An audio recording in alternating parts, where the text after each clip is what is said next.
Hello, everybody, and welcome to our latest digital dialogue, the next in our series of one-to-ones. I'm Will Matheson, the Super Yacht Group's editorial director, and today I'm joined by the CEO of Victoria International Marina, Craig Norris. Hi, Craig. How's it going? Hi, Will. Awesome. It's gorgeous. It looks like it's pretty good weather where you are. Yeah, absolutely beautiful right now. Oh, good. Good. Well, Craig, thanks very much for joining us. I think best probably to start with maybe a little intro about yourself and your background in the industry. Obviously, you're CEO of this purpose-built super yacht marina and the beautiful surroundings of British Columbia, West Canada. But it would be, I think, worthwhile to sort of describe your background. Certainly. Well, I come from a consulting background. I work for one of Canada's largest engineering and environmental firms. I'm an environmental scientist by trade. I had the opportunity really to build large infrastructure projects all across Canada for the last 20 years. Everything from pipelines to mines to terminals,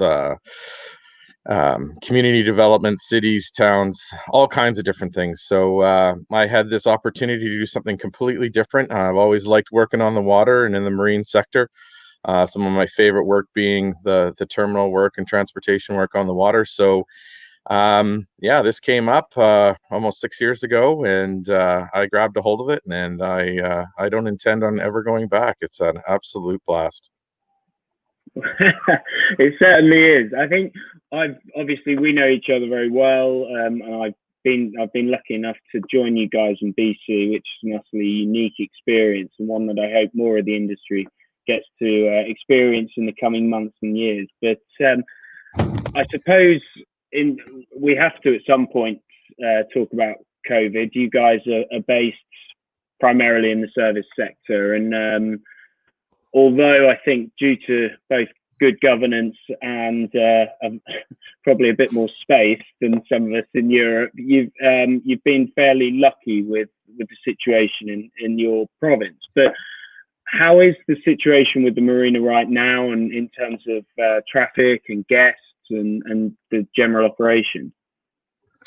Yeah, well, there's nothing really good to report on that. I mean, we're down 90% over last year. And granted, last year was our first full operating year, but that makes it even worse because we really anticipated this year to double our traffic from last year. So to be not down 90% from last year is horrific. And it's something I have a smile on my face now because there's absolutely nothing you can do about it. You just have to accept it and move on. So because of our location, we are the first point when you come off of the Pacific, and also when you come up from the United States. We are that first point of contact in Canada. So if you have no international travel allowed over the border, which is the case with us, any recreational travel anyway, the first port ends up being a little slow because the Canadians aren't coming south. Sorry? I said because the Canadians aren't coming south, they'll go north. Okay. So it's been a quiet summer, and I guess you're not seeing any let up in that for the remainder of the season. No, I was just on the phone with Transport Canada to ask them to relax our requirement. Our marina is actually registered for boats over 20 meters only, to see if we could get under 20 meters allowed, because there's a lot more of those boats moving around right now. Domestic travel is actually up on the water. So the local Canadian small vessel traffic is up, we're down. So other than a few boats that are actually moving on transport ships, because that's considered work and they're moving around, and that occurs out of our harbor, the transports are loaded. Other than that, I think we have one reservation for August. Wow. So COVID has been, I mean, it's had a profound effect on the entire industry, but I guess the marina sector worldwide is probably one that's, although affected by different jurisdictional rules, is one that's probably one of the most profoundly affected of all. Yeah, well, absolutely. And There's, I mean, as the towns lock down, not just our own, and sort of protect their own, any travel by water, it doesn't even matter if they're locals. It's perceived as outsiders coming into a community, and certainly one of the things that we're known for is, not necessarily Victoria, but the cruising territory in general, is the remote access to incredible wildlife, and there's just beautiful ports up the coast that are, really serene.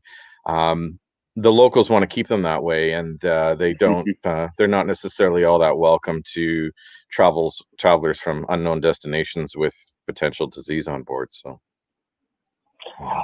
Talking of which, I suppose I might actually jump ahead with a question regarding the service and maintenance sector, because what you just said is quite interesting. When I was over there in 2019, what I saw was a vast expanse of land and huge cruising grounds that had to be catered for within BC, but a nascent service and maintenance sector that sort of seemed to be gathering momentum in terms of its cooperation, its cogency, and from my perspective, what was very important was that over such a vast geographical space, communication and cooperation between the various stakeholders, even though they're ultimately competitors, was absolutely key to creating a network that would attract clients and attract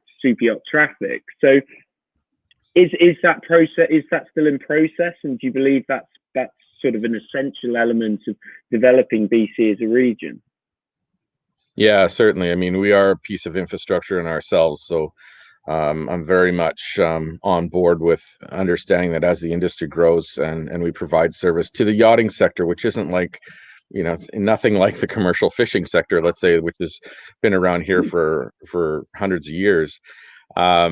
But there are those resources there, and I'd say what COVID has done, or any drop in the economy does this. I had a saying. There was always a saying that I had in consulting. It was called RAMP, that revenue always masks problems, and as soon as there's revenue coming and everyone's flowing, you don't see those problems in maybe communication between ports and between people. But when there's a problem, people really come together, and that's what's happened.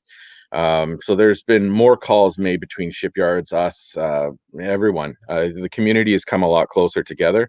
As you knew, we formed an association, Super Yacht Canada, just to, one, collaborate with the other associations around the world, and also just to act on behalf of Canadian super yacht sector. And that has become even stronger during this, because everyone is looking for that added. A lot of these commercial ports that were doing ship repair and refit, there was a lot catering to the commercial sector, and if they were dabbling in the recreational sector or the white boat sector or super yacht sector, that's what they were doing, and they were entering into it slowly and cautiously. They've backed out of that, some of them, although that capability is still there. The ones that are dedicated to super yachting have gotten busier, actually, because having not been able to travel, some of the larger boats have said, "Ah, to heck with it. Let's just put it in port and let's do that refit we were thinking of, or let's get this fixed." So they are actually quite busy, in fact, overloaded. And we'll sort of move on to one of the key topics of this conversation, which is our joint collaboration, the Pacific Super Yacht Forum, shortly.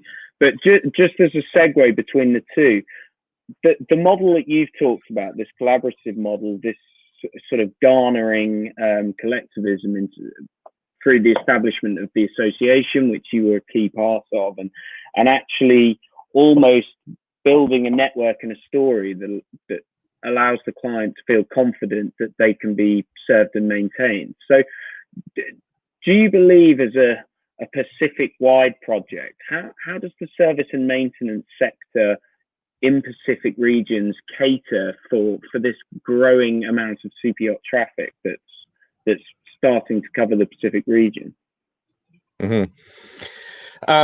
They're open for business. I mean, you do have two extremely large builders here, and what you end up with at, I mean, Westport and Delta being right on our doorstep and Crescent Custom Yachts being right across the road, all the capabilities to build an entire world-class super yacht are here. All the trades are here. All the skills are here.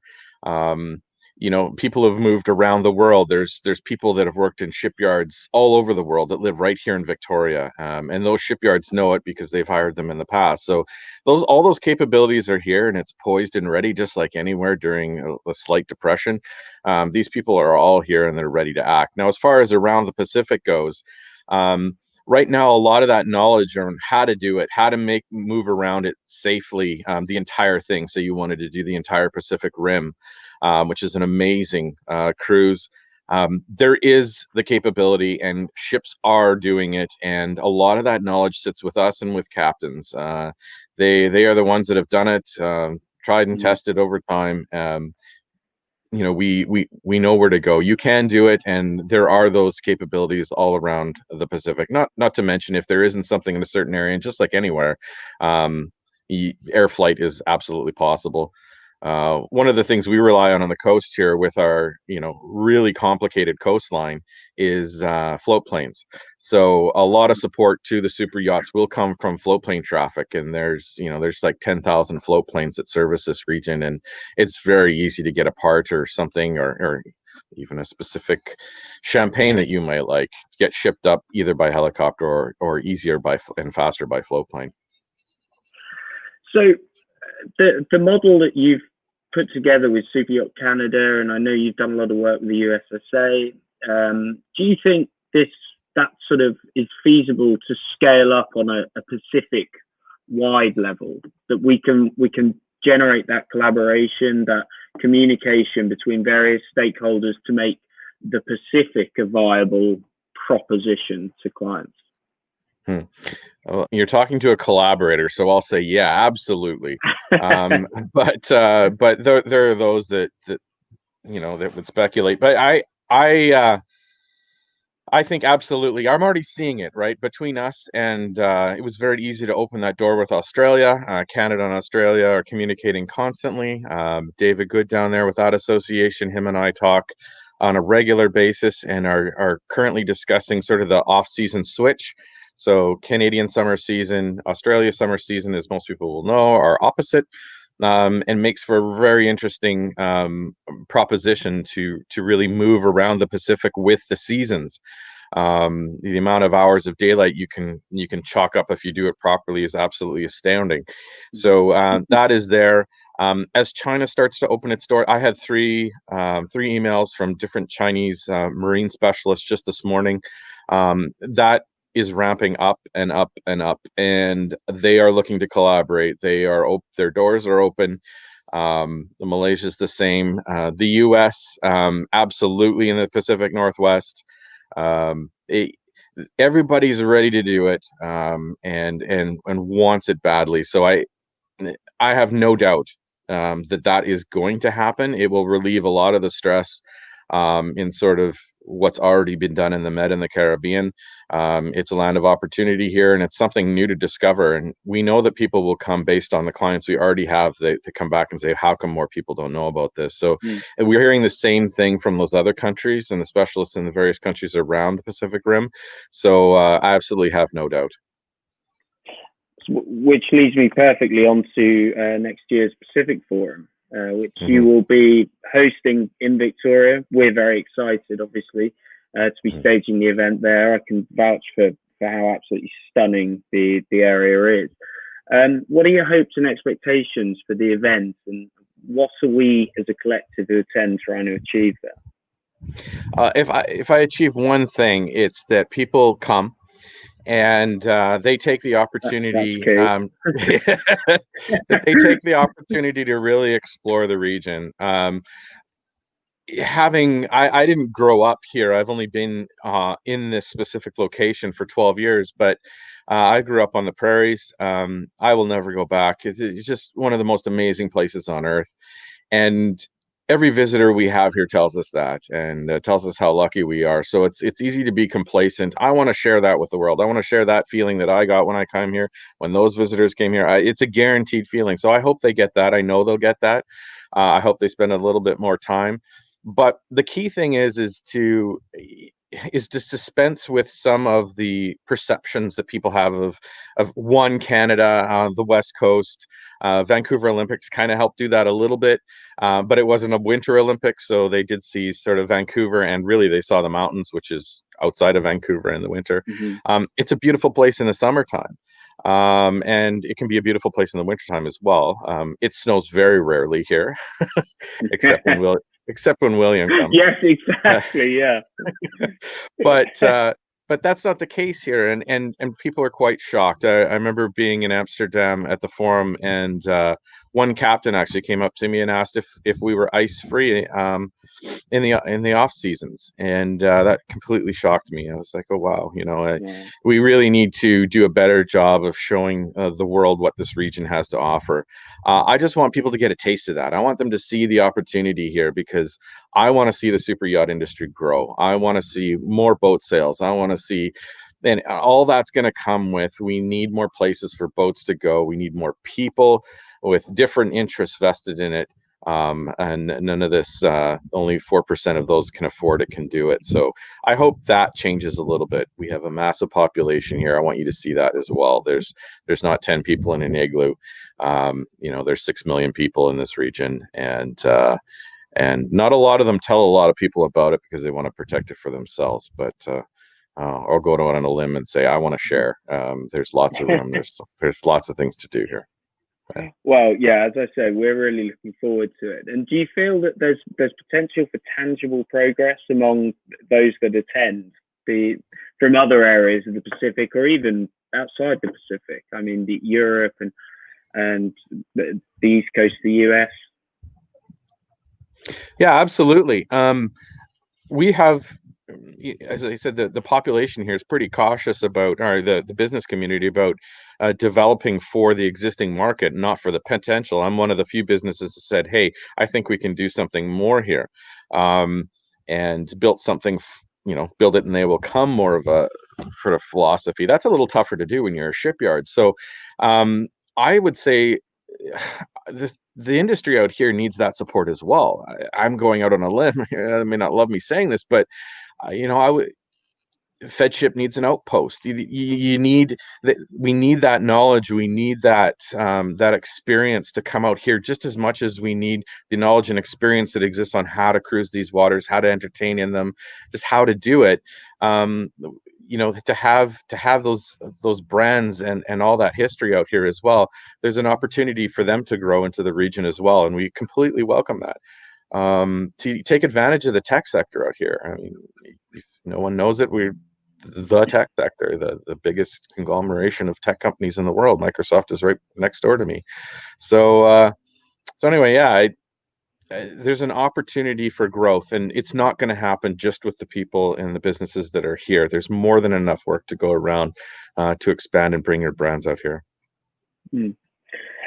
Switching things up, Craig, to the marina sector in general, I just wanted to get your views on how you feel the marina proposition is evolving based on a potential evolution in your client's profile, and whether you see anything unique to your region in terms of how the sector is evolving. Good question. I can be a little regional specific and focused, but I'll do my best here. So the marina sector here, one of the biggest things affecting it is that a lot of the marinas have been owned by families, small mom and pop shops we call, for generations. That is coming to an end. The cost of development because of environmental regulations is just too high. You need some sort of scale of operations in order to operate efficiently. So what we're seeing is a conglomeration of marina companies, which most are aware, that can offer a little bit more scale. They offer some consistency, more like yacht clubs would have in the past, where there's outposts.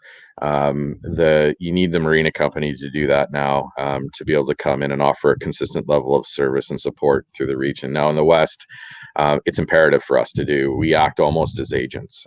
We are not agents ourselves, but we know everyone in the region that is, and able to access them. So we're that full service call. You call me, we're going to make everything happen. That evolution, I think, is going to happen where we are more not just a safe harbor, which we are. We're also a trusted advisor for cruising and access to different things in the regions. Yeah. So, Craig, obviously the sort of main aim of this project is to talk about the evolution of the industry, the future, how things can change, because it's very much there's been a lot of sort of post-apocalyptic talk of having hit the bottom due to this unprecedented phenomenon, and now starting to map the market's recovery. So, just from your point of view, is there anything today, tomorrow, that the industry should be looking to change in order to sort of make that path an easier one to chart? I'm a disruptor by nature, so I'm going to go with and what I know. I don't pretend to know the Mediterranean market, and as you know, when I was there, I kind of was looking around, observing and learning, and just asking as many questions as I could. But what I saw was that I had a massive opportunity in a massive market sitting right beside me. Something like, I think it was your numbers, 44% of the billionaire wealth of the entire Pacific sits in the United States right here. And most of that rests with the .com industry. And then there's another humongous chunk that is the Chinese, the money that is amassed. And a lot of it come to North America. And there's an opportunity there to look at that market and create a different product. I think, we know what we can do. We've been doing the same thing. There's a definition of boating that's out there, that this is what it looks like and this is what you do on a yacht. Yeah. That might not be what these folks are looking for. And that takes some guts and some entrepreneurialism and some redesign. I've talked to many yacht designers that know this. There isn't a naval architect out there that won't say, that has met with new clients and say, maybe we consider doing the things this way. But it's going to cost money, and it's going to take some chances to change molds, to break out of the old way. And these things take, they're going to take a lot of failures and some successes. But I think there is a change happening in that market, and things are coming online. And the other big one is going to be when I see electric hit. I really believe once we have nailed down having a more sustainable source of power, more reliable, quieter, all that kind of stuff, this market's really going to grow and in from the smallest boat to the biggest boat. So that's what we're focused on. And I guess then, in summary, based on the last sort of 20 minutes of conversation, what are your expectations? What are your thoughts on the future?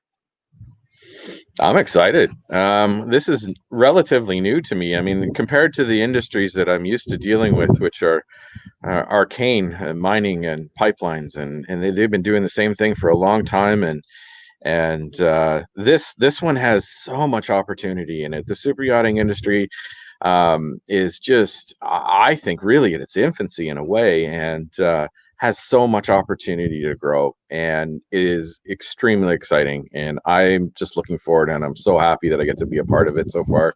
Hopefully we make it through this. Yes, I watch insolvency all around me, and it's absolutely painful to watch. I instead of worrying every day, though, look for opportunity and change. Make sure you go after it.